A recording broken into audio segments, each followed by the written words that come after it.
Hey everyone, this is Michael again, and welcome to the Monday Night Raw review. And tonight's Raw was from the Wells Fargo Center in Philly, in Pennsylvania.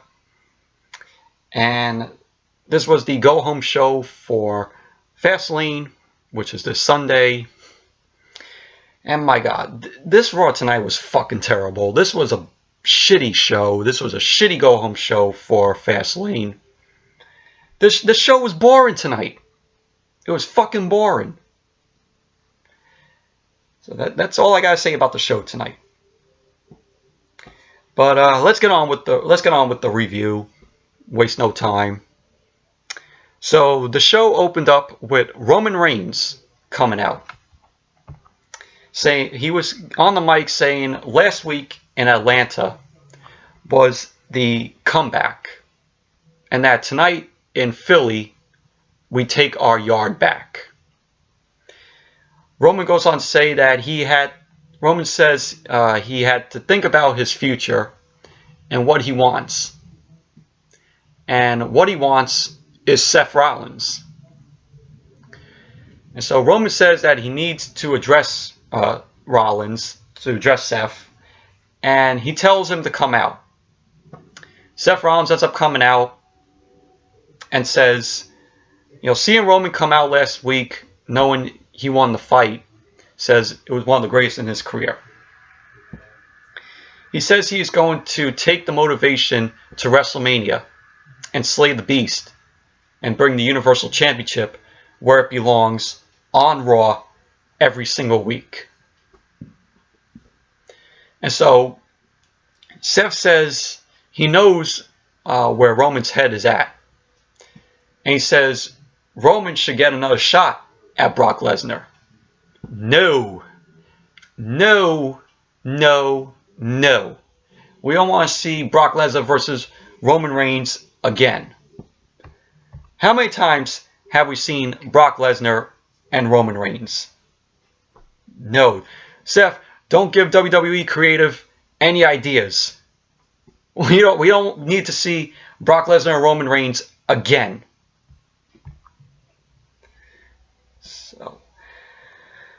So Roman ends up saying to Seth while he was gone, one person watched over the place, and it was Seth.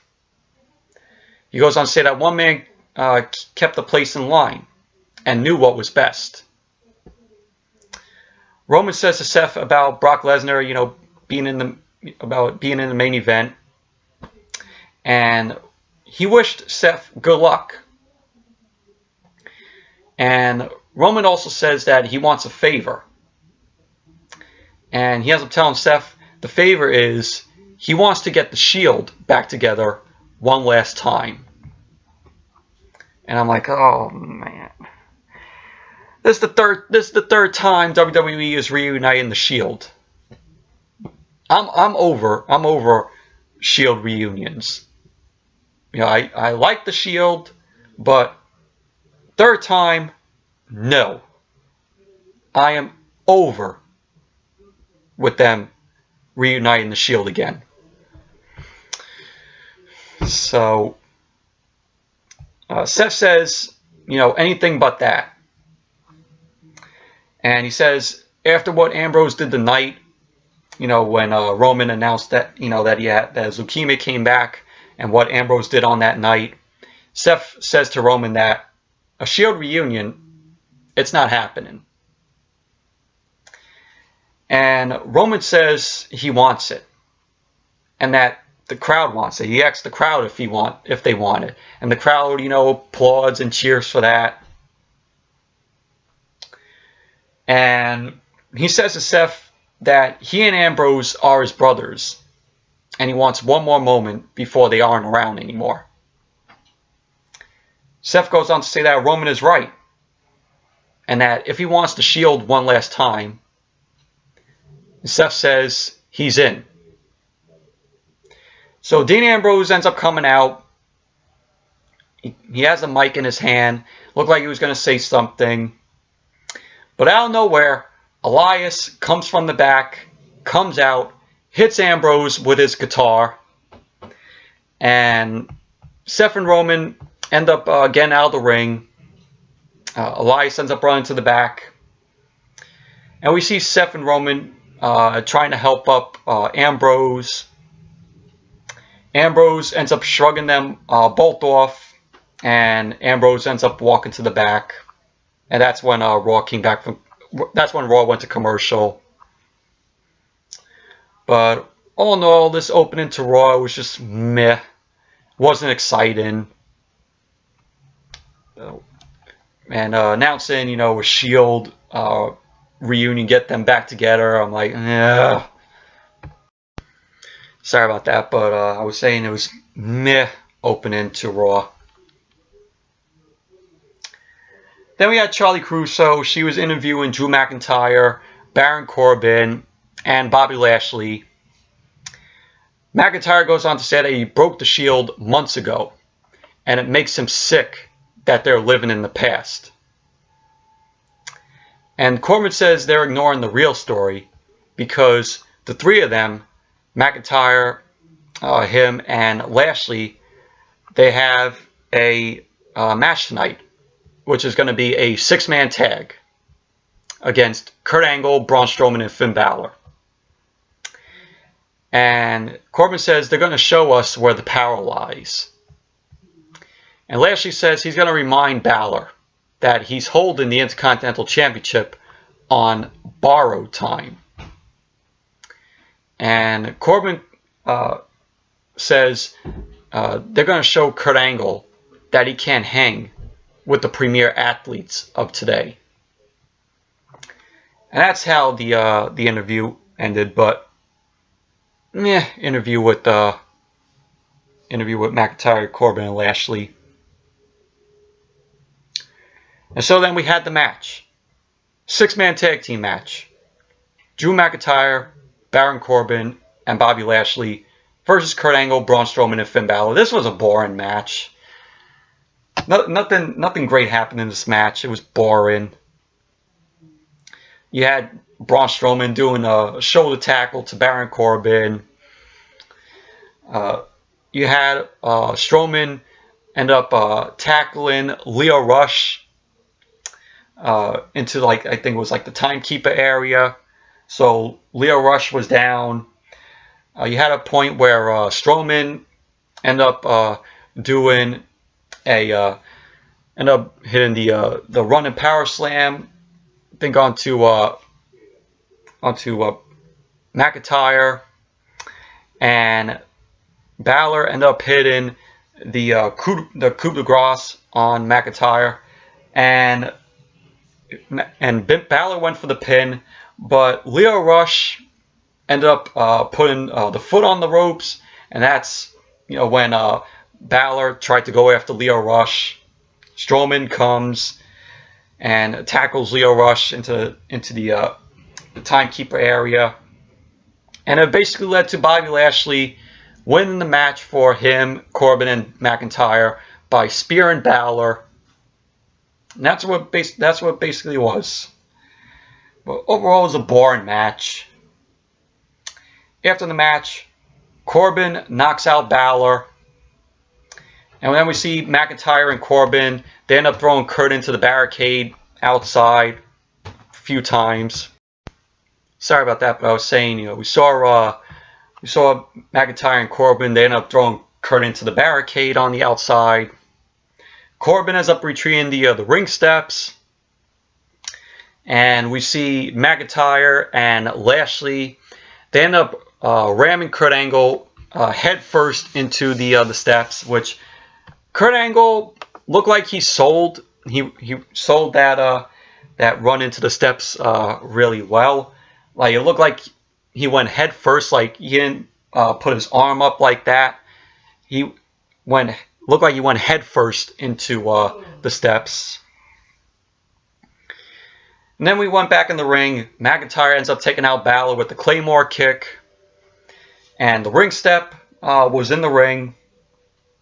And I think it was McIntyre and Corbin. They end up slamming Balor back first into the steps. And that's basically what happened after the match. But it was whatever. It was whatever. Then we had Charlie Caruso. She was interviewing Heavy Machinery, Ostosovic and Tucker Knight. She was saying to them that everyone is not happy with them on Raw.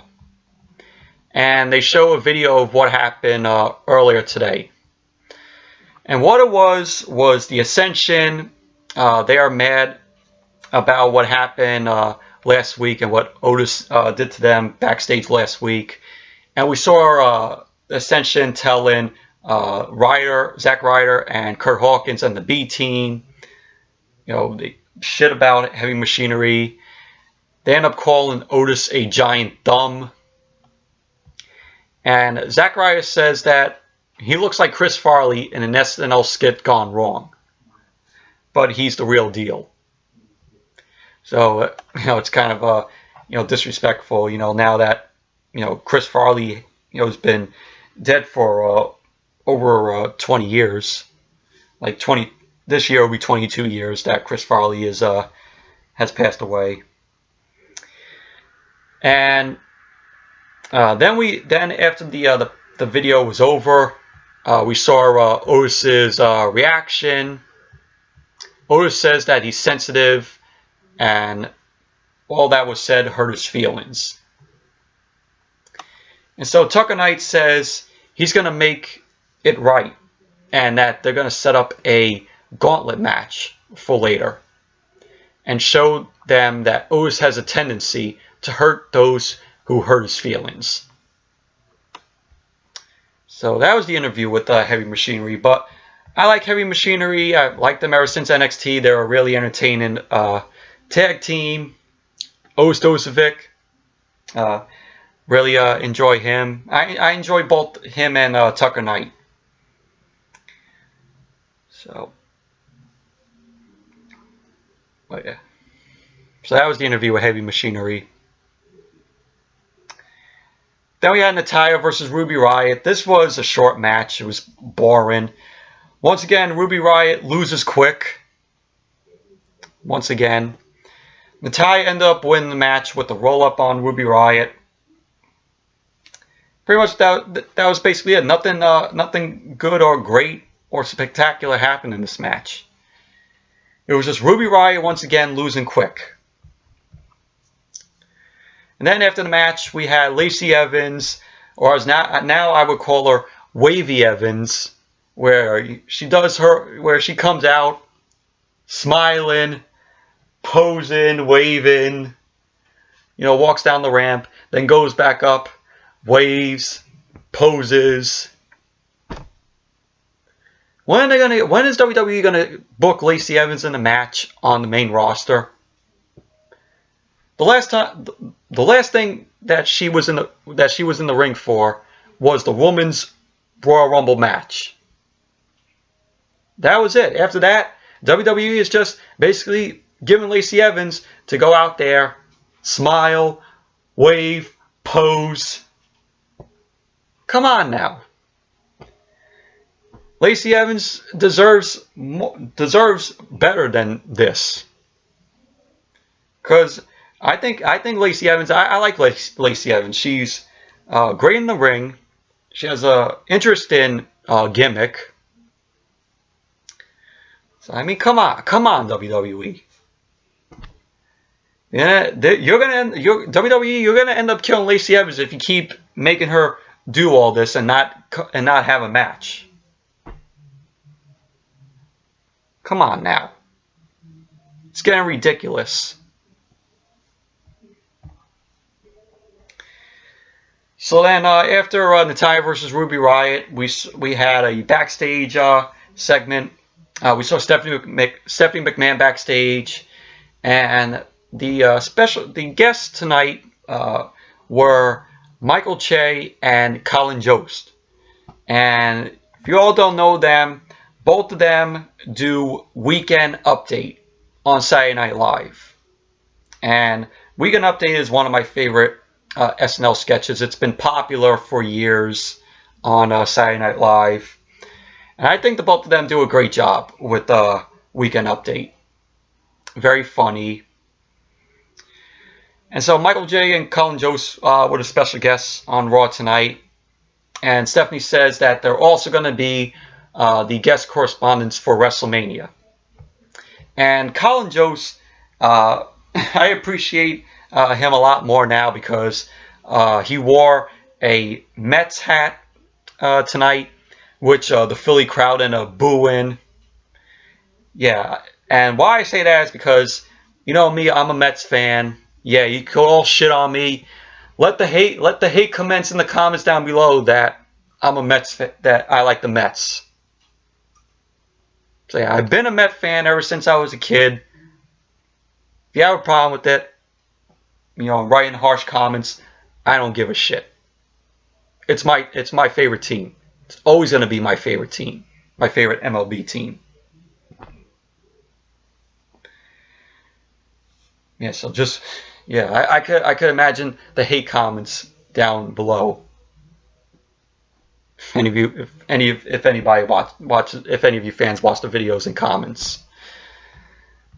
So, but yeah, we had that. We had Stephanie McMahon, Michael Che, and Colin Jost. Then we had Triple H end up coming out, end up cutting a really interesting, good segment. And unfortunately, Batista did not appear tonight on Raw. He made a video saying that he's not showing up to Raw tonight. He ends up saying that Philly is garbage because he doesn't like Philly.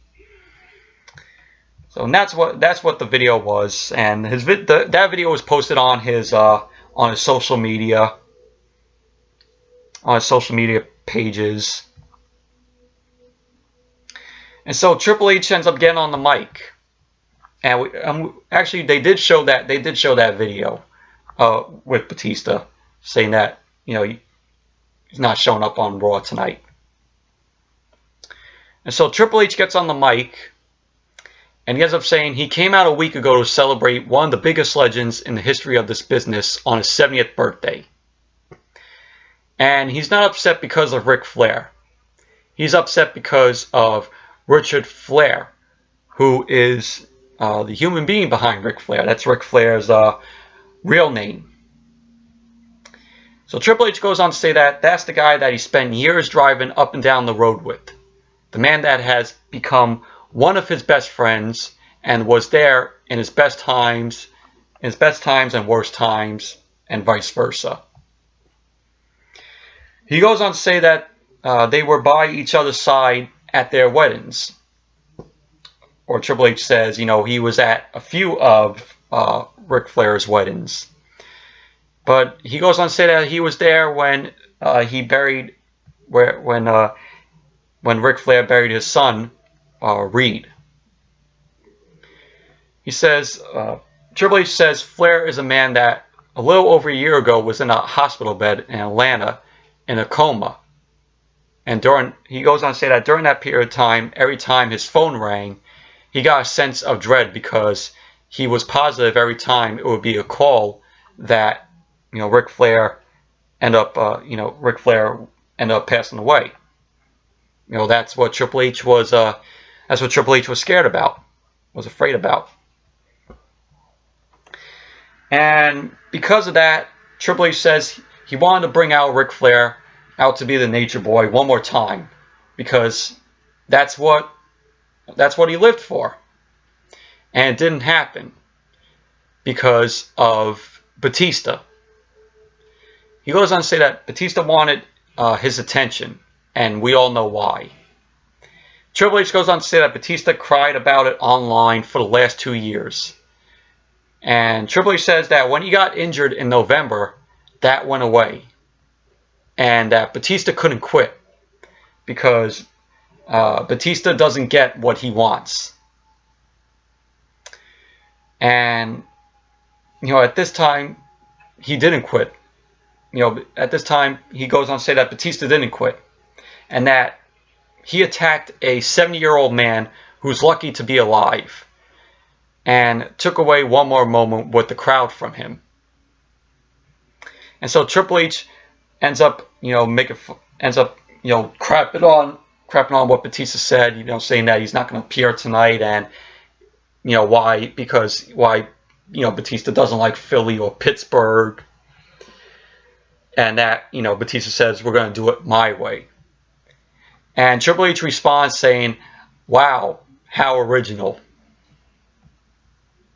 So Triple H says that he doesn't care, and he'll come to his house, or invite Batista to come to his. And Triple H was like, "Oh yeah, I'll give you everything. You want attention? You've got it." Because Triple H was like, Batista will not be getting the game. It's not something they're going to sell.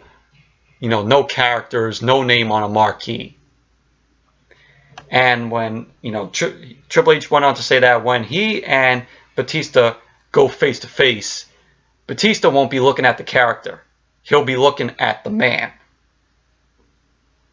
So that was the segment from Triple H, but it was a good, interesting segment with Triple H. Really am looking forward to and interested in this feud between Triple H and Batista as they set up for their match at WrestleMania. Because this whole storyline is getting really interested, and it's actually a bit of real life, because from what I heard at WrestleMania 34 last year, it was supposed to be instead of Kurt Angle and Ronda, it was going to be either The Rock and Ronda. We all know The Rock turned it down, but they were in contact with Batista. It was going to originally be Batista and Ronda Rousey versus Triple H and Stephanie McMahon.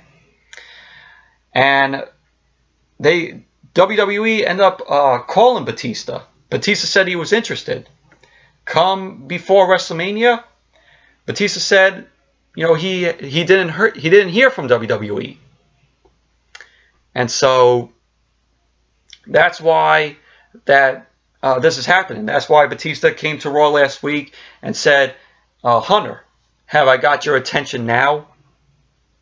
This whole storyline and feud is playing into real life situation. So, but I'm really interested in seeing where this feud goes, because it's getting interesting. It's getting interesting with Triple H and Batista. And next week on Raw, Batista is going to be on Raw next week, and him and Triple H are going to go face to face. So that's going to be for next week on Raw. And then we had Charlie Caruso. She was interviewing Stephanie McMahon. Stephanie ended up saying that when Ronda Rousey laid the championship on the mat last week, and before this whole interview, we saw a recap of when Ronda did that last week. So Stephanie says when Ronda laid the championship on the mat last week, it was disrespectful. And Stephanie even also called it blasphemous. And so Stephanie announces that WWE is going to do what's best for business, and that they are going to drop all the charges against Becky Lynch. So Stephanie said that Becky's suspension has been lifted, but Becky is still not 100% physically.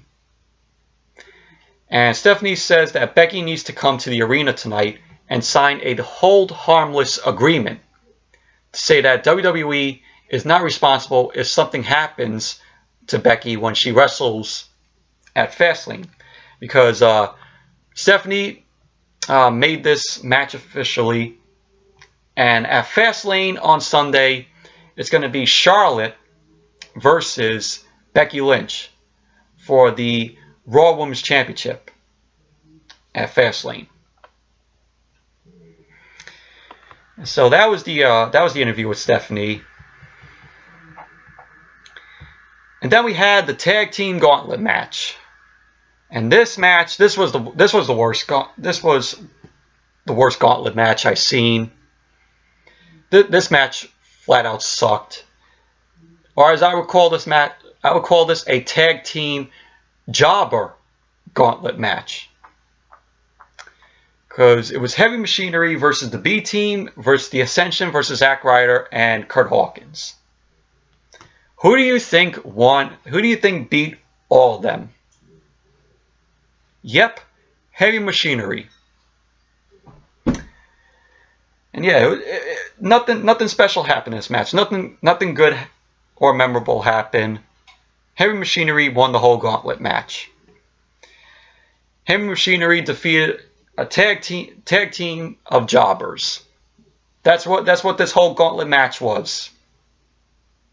Tag team jobber gauntlet match. And that was basically it. So Heavy Machinery won the whole gauntlet match.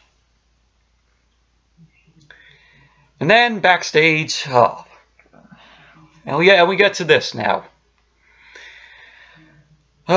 Michael Che and Colin Jost was backstage.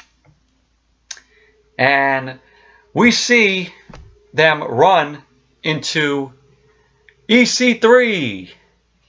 Yeah, EC3 was back there. Yeah, EC3. WWE has even articles and people online saying that EC3 has been dead on arrival since being brought up to the main roster. And we pretty much basically all see it. All he just had was matches with Dean Ambrose. That was it. 2 matches with Dean Ambrose. All EC3 has done on the main roster is doing this, doing that. And then tonight, and then we see him have 2 matches with Dean Ambrose. And then tonight, we see him. This is what EC3 was. I'm going to show you what EC3 was doing backstage tonight. This is what they made EC3 do. I'll turn my laptop around. Okay. This is what they made EC3 do tonight.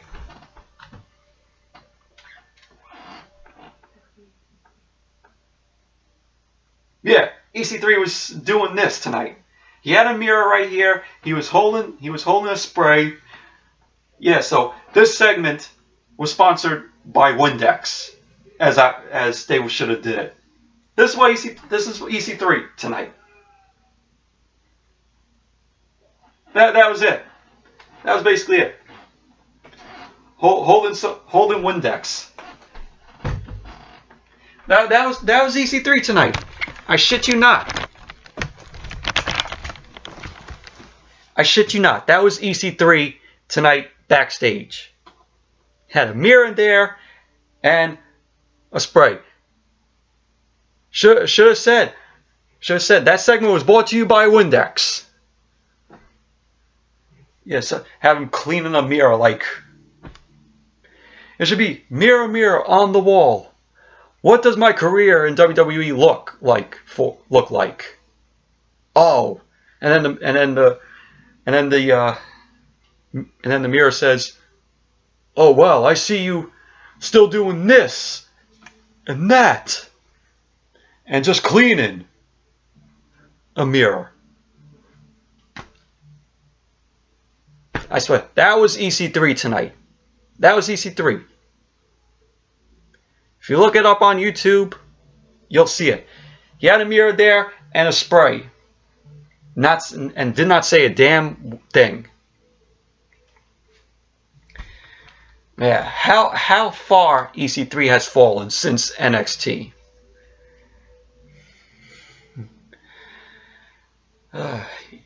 Yeah, I agree with all. I agree with the people who write the articles online, like Ringside News or any other wrestling site. They pretty much said that EC3 is dead on arrival in the WWE main roster right now. So yeah, so that was EC3. That was EC3, and Michael Che and Colin Jost they also run into Titus O'Neil, and Titus O'Neil wants a picture with Michael Che. He doesn't want a picture with Colin Jost. So Colin Jost ends up taking the picture with Titus and Michael Che. And No Way Jose and his conga line show up. And, both of them almost join in. But Collins reminds Michael that they have to remain unbiased for WrestleMania. That was the backstage segment. All you just saw was a bunch of randomness. EC3 with Windex trying to clean his mirror. No Way Jose conga lining out of nowhere. It was a whole bunch of randomness.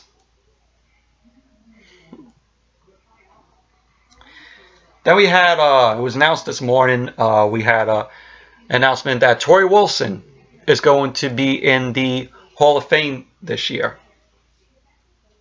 I mean, I know a lot of people are complaining about it, but they're like, what has Tori Wilson done?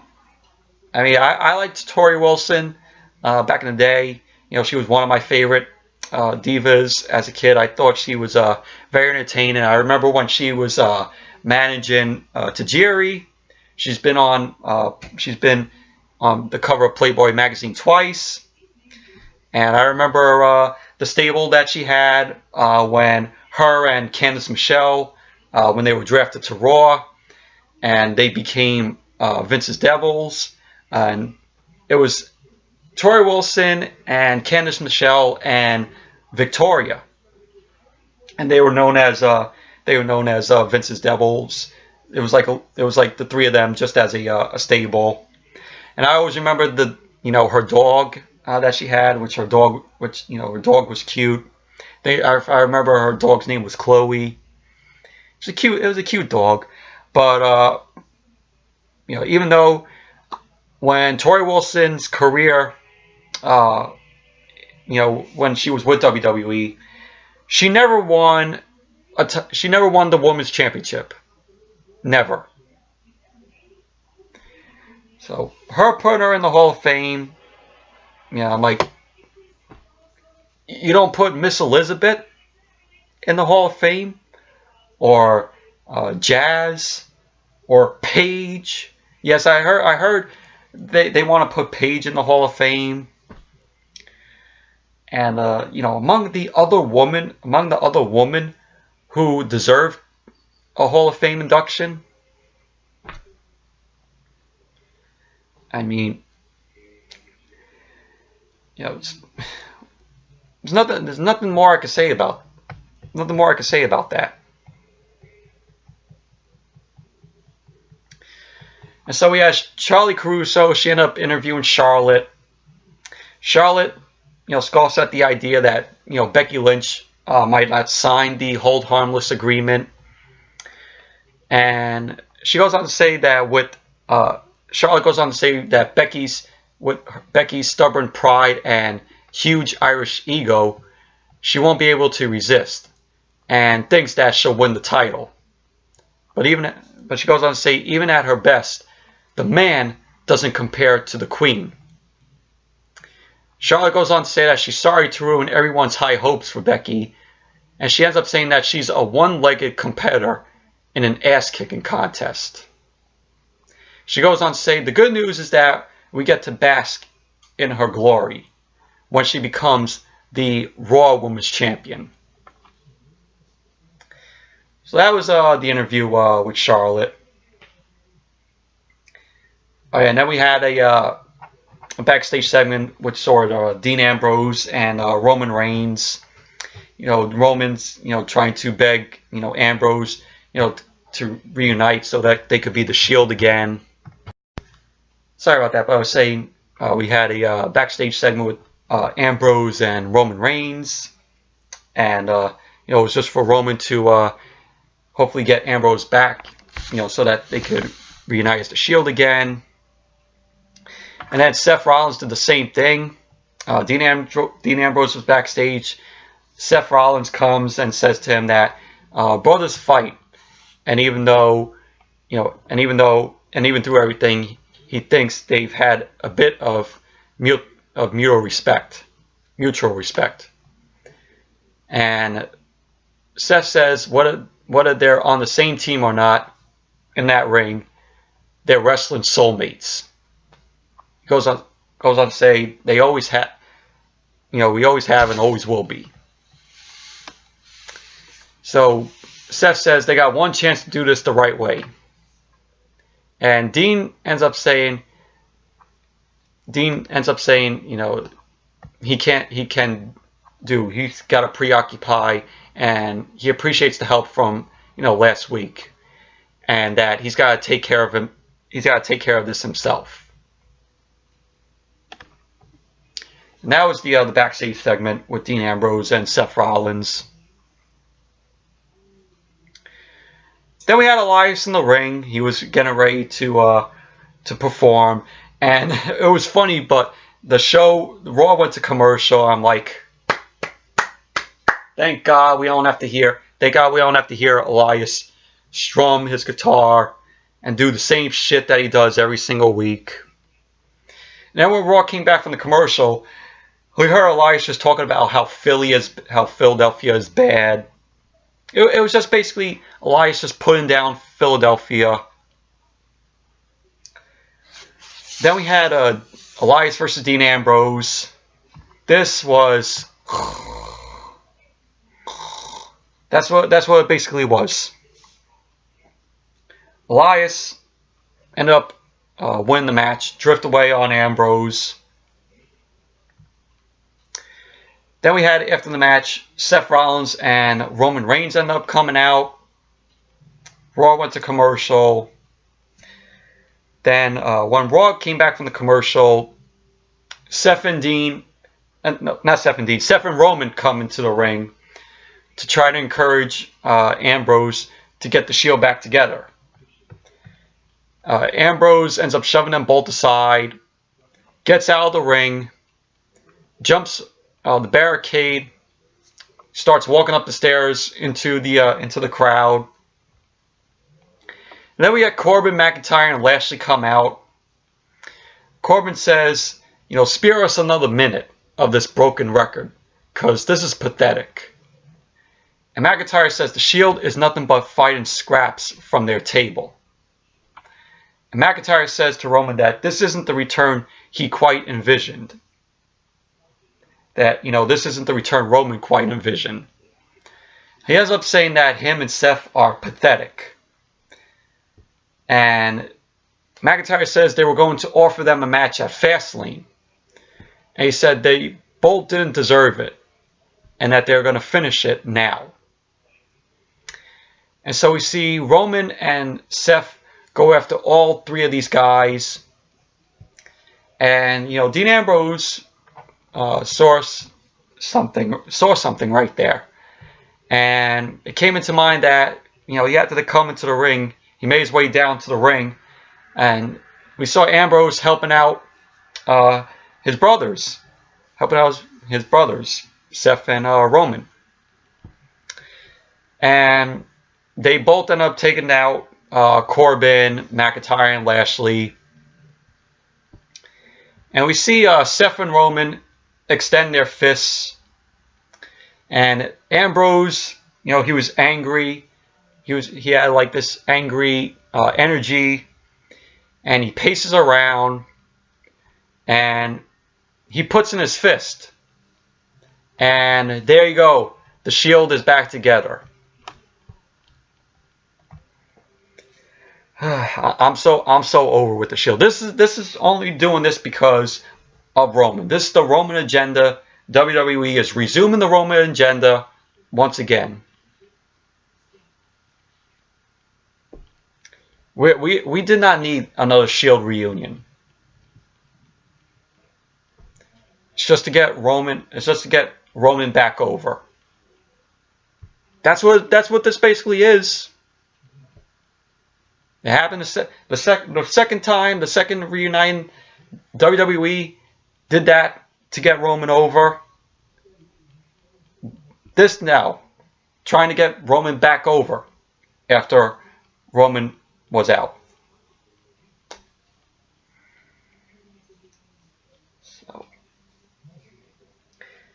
But yeah, that was that. So over with the Shield. I mean, I liked the Shield when they first started, but the second reunion and now this reunion, like, how many times do they gotta get the Shield back together? Then we had Tamina versus Sasha Banks. Typical women's match. Nothing great happened. We had Bayley outside, also Nia Jax. You had Nia Jax pulling out Tamina because Sasha went for the bank statement. That gave Nia, the chance to pull Tamina out of the ring. Bayley ended up coming. Nia ended up throwing Bayley. Sasha ended up taking down Nia. And that basically led Tamina to take over the match. End up super kicking Sasha. Pin. And Tamina wins the match.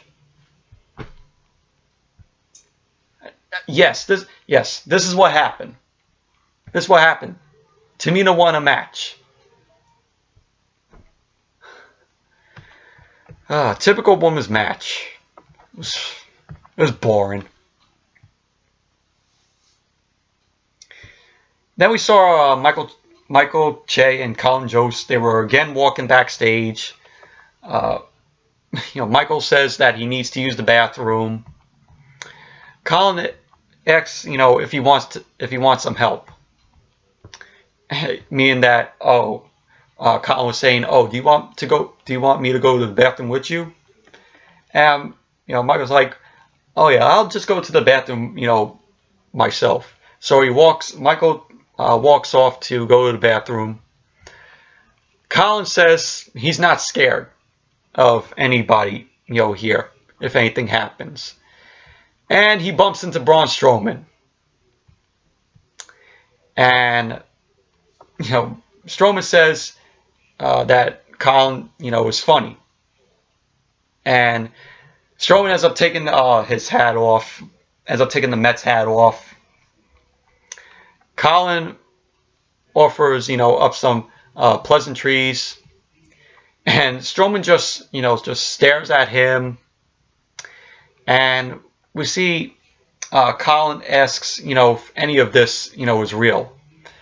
And Strowman ends up, double choke lifting Colin and asks Colin, what he thinks. And this was funny. This was really funny, like how Colin's face looked. And so Raw went to commercial. And then when Raw came back from commercial, it was shown that Strowman was still choking Colin. Officials were down there. Even we saw Finlay there. They were trying to stop Strowman from choking Colin out. Eventually, Strowman ended up laying off of Colin. And Strowman says to Colin that he'll see him at WrestleMania. And so Michael Che, ended up coming back. It was funny of the face reaction by Colin when Strowman was choking him, was choke lifting him. And so then after that we had the Revival versus Ricochet and Aleister Black.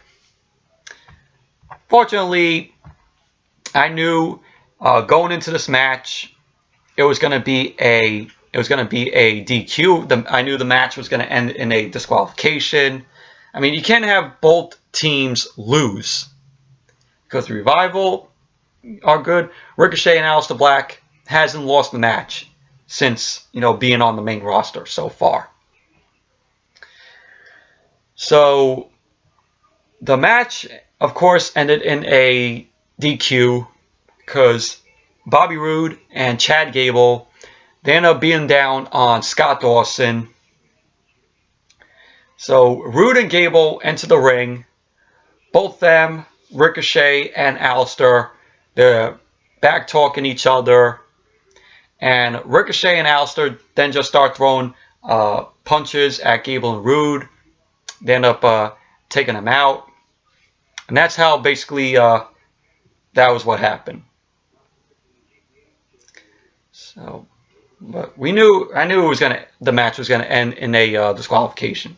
Can't have both teams lose.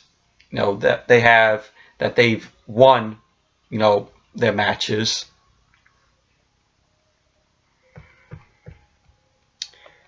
And then we had Stephanie McMahon coming out.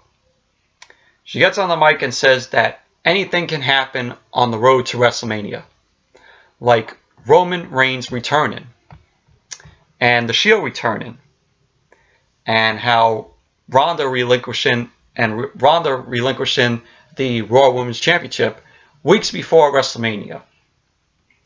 And she then shows a video package of what happened last week. You know, with Ronda, you know, what she did. And she brings out Charlotte and Becky.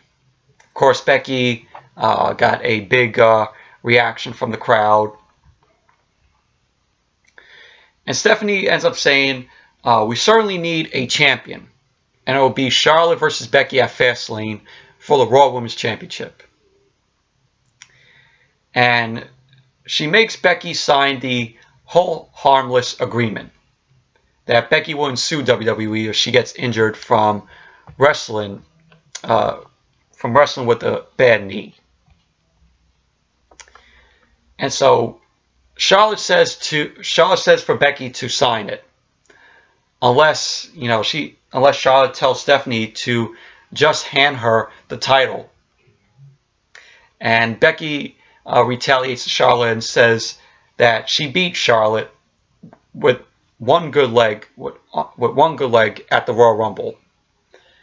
If she wants, she'll beat her on one leg tonight. And Stephanie ends up telling Becky she's got a lot of stuff to get in line. Tells her she's got a lot of stuff to get in line first, and that she needs to sign the agreement and wait until Fastlane.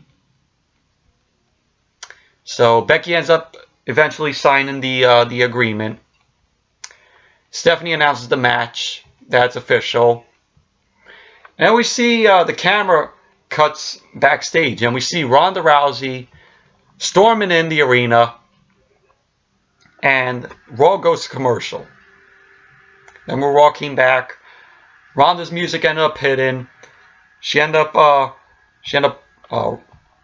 coming into the ring, storming into the ring. Ronda says to Stephanie, what are you doing? And Stephanie says she left Ronda no choice. And Ronda goes on to say that she didn't vacate the Raw Women's Championship. She was just giving them a week to do the right thing. And she says she doesn't like what she came up with, and she wants her title back. And so Stephanie hands it over. Stephanie hands the title back to Ronda and calls her the champion. And says to Ronda that she still has to do business here. And Stephanie says that at Fastlane, it'll still be Becky versus Charlotte. However, if Becky loses at Fastlane, she's done. But if Becky wins, she gets added to WrestleMania, and it will be a triple threat match. And we all know it's going to be a triple threat at WrestleMania. It's been stated, it's been in articles, it's been rumors. We all know it's going to be a triple threat at WrestleMania. And Stephanie asks if that gives Ronda what she wants. And Ronda says that Stephanie's making too much money to get she's making too much money to get fired, and she knows it. She says she can go rogue wherever she wants because Stephanie values her bank account over Charlotte and Becky's fragile bodies. Ronda says she did everything she could to respect this business, poured her heart out, and what has she got? What has she got out of it? She got boos and chants for Becky, and she ends up saying Ronda says she's done pretending. She's not here to entertain us, and she's not our dancing monkey. And so, after she says that, she hits Charlotte and beats down on Becky in the corner. And she puts Becky in the armbar. And pretty much that's basically, what Ronda did here. She applied the armbar to Becky a few times here. She ends up, we saw Becky trying to recover, but then Ronda then just judo throws Becky, punches, and then she puts Becky back in the armbar. That was basically what it was, for Ronda to destroy Becky's arm. And Charlotte wanted nothing to do. She ended up backing away. She was on the stage. So that was basically what happened. So what it looked like here was an aggressiveness with Ronda, because there was an article saying that WWE was offering to turn Ronda heel, and pretty much from tonight, it looks like it. It looks like Ronda. Looks like WWE made Ronda a heel here tonight, from the basis of what Ronda was saying. And so after that, we had Charlie Caruso. She ended up interviewing Stephanie about what happened. She asks Stephanie if she was doing Ronda a favor, and Stephanie says she didn't do Ronda no favors, and says what just happened is ridiculous. And she ends up saying Ronda showed her true colors and proved her right, and it proved Stephanie right all along. She goes on to say that she increasingly recounts all these events, and she ends up asking, Stephanie says, who does Ronda think she is? And Stephanie says she can't wait to see how it all shakes out at WrestleMania. And Stephanie says she believes Ronda will get what's coming to her. And that's how Raw ended tonight. But this was the last decent thing to happen on Raw tonight, along with Triple H's segment. These are the only two entertaining things on Raw tonight. Everything else, garbage. Boring. So that was Monday Night Raw tonight. So anyways, that's it for my review of tonight's edition of Monday Night Raw. Thank you all for watching. Hope you all enjoyed this video. And definitely give this video a thumbs up, comment, subscribe, and let's see what SmackDown does tomorrow night. Hopefully SmackDown does a decent job with their go-home show for Fastlane. So hopefully SmackDown will be a decent show tomorrow. So until the SmackDown review, I'll see you all tomorrow night. Bye.